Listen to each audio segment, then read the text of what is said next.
وتلك الأمثال نضربها للناس وما يعقلها إلا العالمون.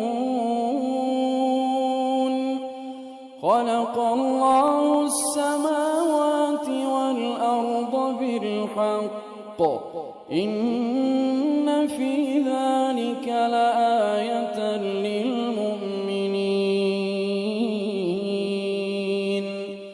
أتل ما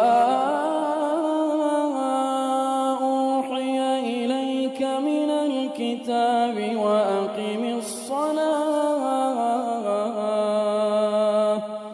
إن الصلاة تنهى عن الفحشاء والمنكر ولذكر الله أكبر والله يعلم ما تصنعون.